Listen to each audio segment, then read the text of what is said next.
Northumbria University, just over the border into England.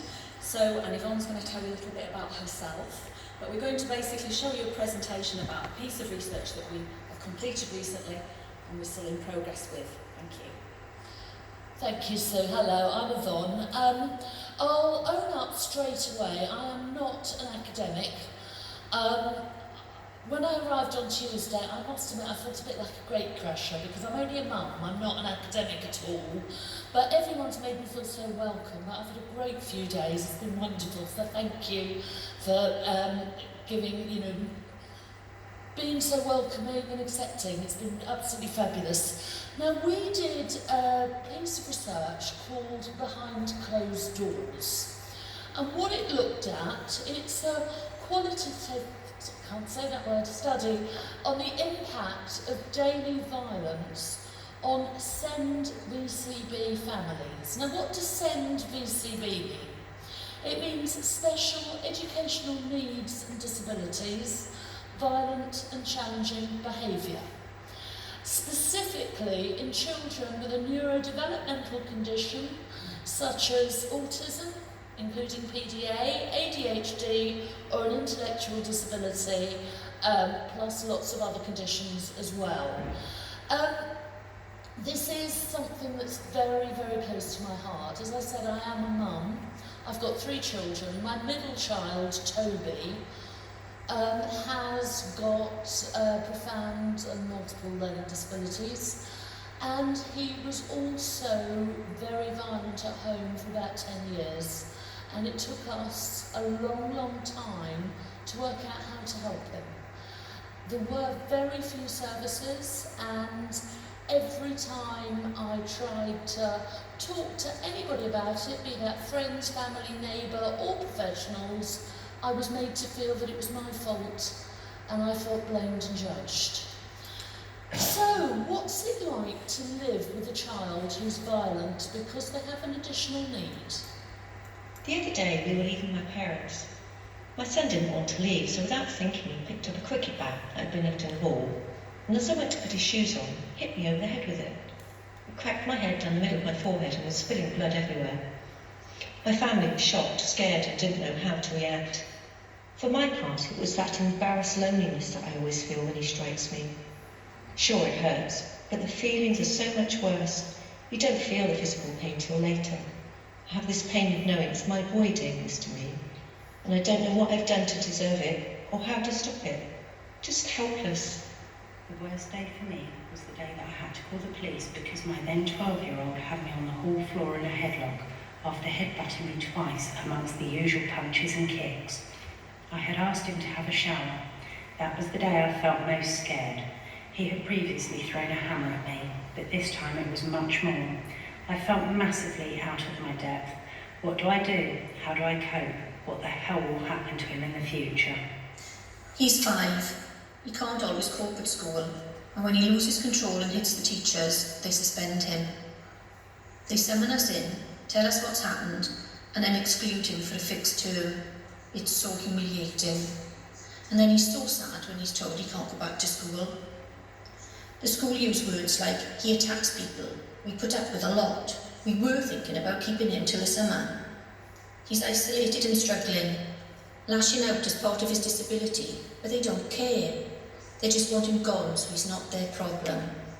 He was picking his fingers, biting his arms and hands, then started screaming, throwing his toys and books, tried to kick the cat, stripped himself naked, continued the kicking and screaming and almost pushed my husband down the stairs. He was inconsolable, and this lasted for a couple of hours.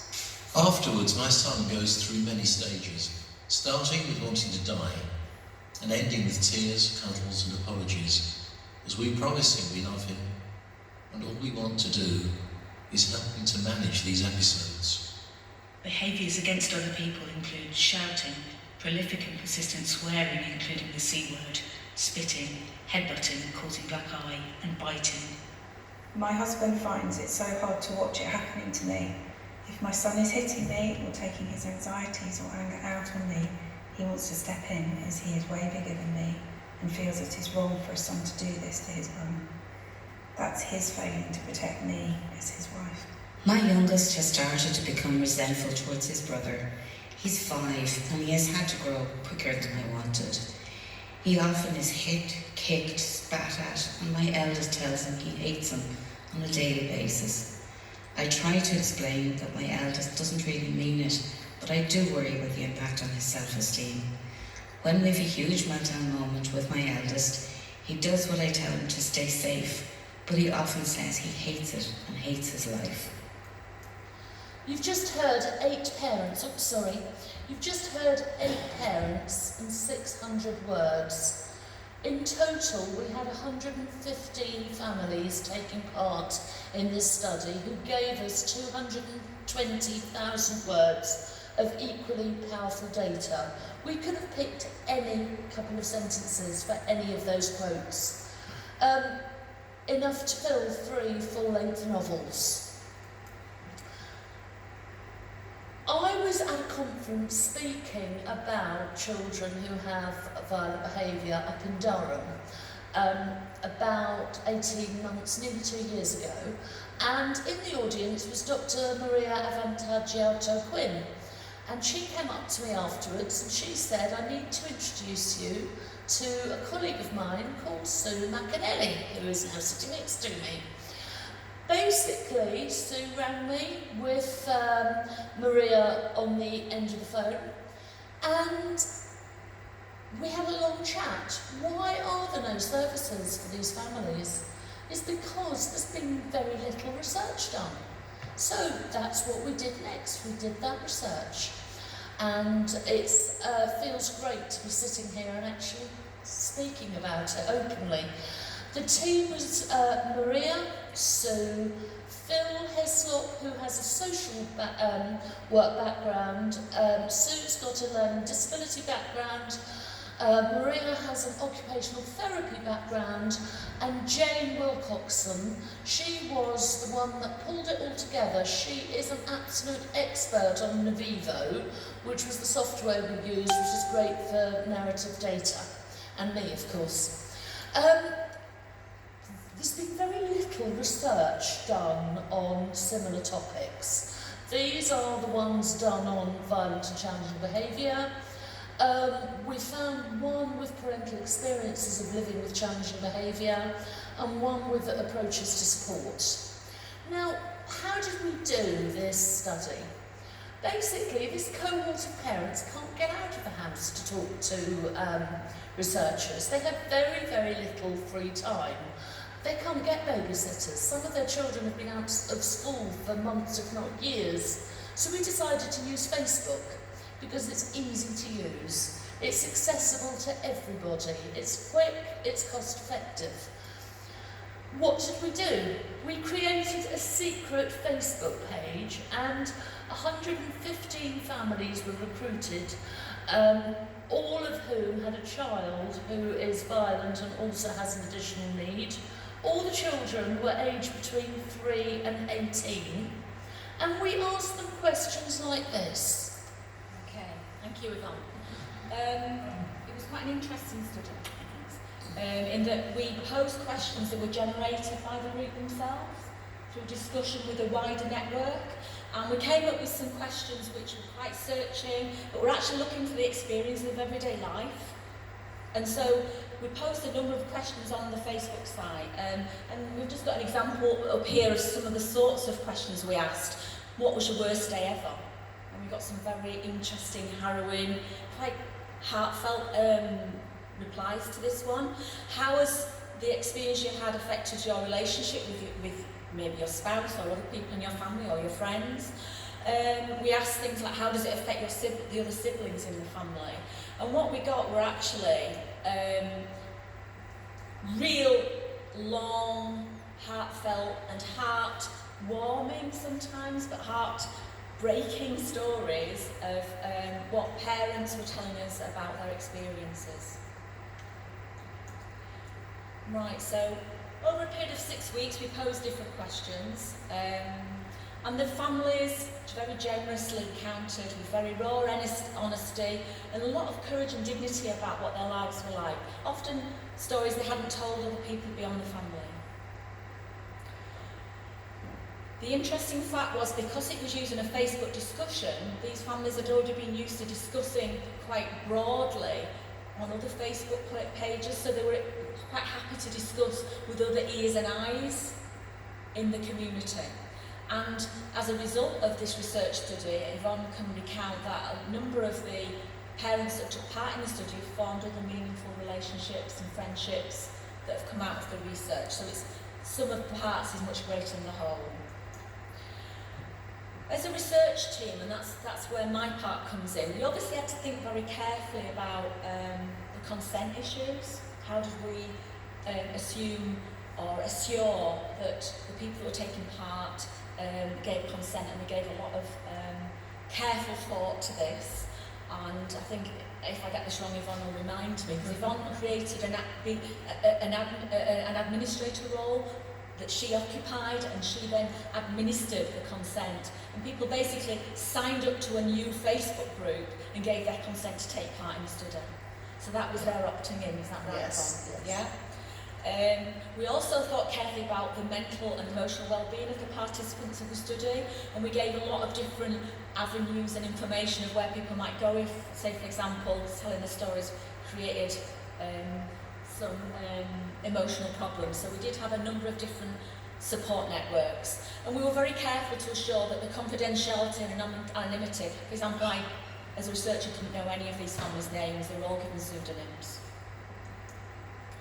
So what's actually happened is that all of the vast database has been looked at for the first time, and we've identified a number of common themes and constructs across what is a very vast database. And we're assuming that we're going to carry on analysing this vast database. Okay, well, I won't go on too much, I'll just let you look here at why Facebook works so well, but it did for us. And we feel that, you know, it's a methodology that perhaps could be amended and adapted for other types of study. And for this particular Facebook group, we did ask the parents to answer why it worked very well for them, and these are some of the types of responses we got. Okay, I'm going to rush on now because we're going to run out of time. We took a discourse analysis approach because it was such a large discursive database, and what we found, there were three very dominant themes that came through from our preliminary and exploratory analysis. We did find that there was a very strong theme about the self. Obviously, the narrator of the experiences talked a lot about how the SEND VCB affected them and their own well-being. And we found an awful lot about individual well-being and different effects that the SEND VCB has on individuals. But there was also a theme about the effect on the child themselves, the child with the challenging behaviour. So a lot of the parents accounted, and in some of the excerpts that you heard, you did hear some of those accounts. And also the effect, the third theme was the effect actually on the family circle and the wider network, and that came out very strongly. So as a result of our three themes and our discussion, we've now got quite a number of different points to discuss further in the three themes. So, and I'll say I haven't really got time to go through them all, but I'm sure if you want to ask questions, we will be publishing this quite soon, so it will be out in literature very soon. But there's some thoughts about our discussion about impact upon self, in that it's actually, you know, it actually does illustrate some of the coping mechanisms, the positive things that parents actually do to cope with this everyday phenomenon. The impact upon the child, often it's painting a picture of quite an unhappy child, as you can imagine, and the harmful effects sometimes of some of the interventions that the children experience. And the third theme, which is impact upon others, was quite surprising in the fact that how much impact beyond the wider family some of these experiences have. Loss of friendships, loss of family networks, secrecy, not wanting to tell other people for fear of losing friends and losing family connections. And it was a lot of stress on the family unit, as you can imagine. Okay, so that's really all we've got time to say what is a very large and complex study, but we felt this is our first stage of awareness raising, and the parents themselves are aware of the implications of the study, and that's it for now. Yeah, Watch this space. thank you. Thank you very much.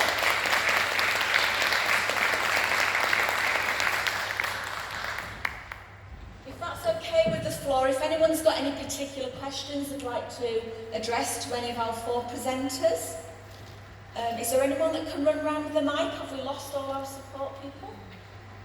Maybe you'll have to shout. Has anyone got a question? Anyone would like to ask a question? Thanks, Daniel. Thank you, Daniel. Can I ask that? Please do. So in relation to, I know you're at the early stages of looking at coming at the other end of going through that data, and you talked at the beginning of the session about the lack of services and lack of support out there. Do you have any particular recommendations about what that might look like? Oh, absolutely. I would like, and basically there was, because there's been very little research, there have not been services put in place, but worse than that, there's been no training for frontline staff or policymakers in health, education or social care. So when a parent goes and says, I need help, this is happening at home, the staff they're talking to have no understanding of it. So I've actually put in my own set of workshops that I'm taking into schools and teaching parents, and we're having tremendous success stories, but I'm on my own, I'm only one person. I would like to see a national training, and also to change the discussion so that people don't feel ashamed and embarrassed and blamed and judged. And every one of us can do our little bit to help that, because at a conservative estimate there are 40,000 people living in the UK alone that are facing this every single day. So there's somebody probably on your street, somebody you know, you just need a bit of kindness and a bit of understanding. That would go a hell of a long way. And then the actual interventions that are needed, which is what I'm doing, is to help parents understand that your child is not hitting you and hurting you and smashing up your house because they hate you. They're doing this because they are so anxious. And anxiety is a funny word. Fear is a better word to use. They are frightened. They are scared. Life is very distressing. And because you are their parent, you're their safe person. If all behaviour is a form of communication, then they're shouting with this behaviour to say, help me mum, help me dad. Sorry, I talk too much, don't I? Any further questions? Anyone want to ask questions from the other 3 presenters?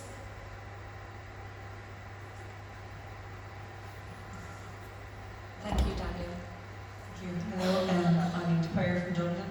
I'm just conscious when you were describing, it was really interesting to see an architect's take on the planning, I think, to have that input, because I often feel that could be missing and we're doing it separately from each other. It needs to be more multidisciplinary. So I'm coming from an occupational therapy background myself. So, but I'm just conscious that as you were presenting the safety features,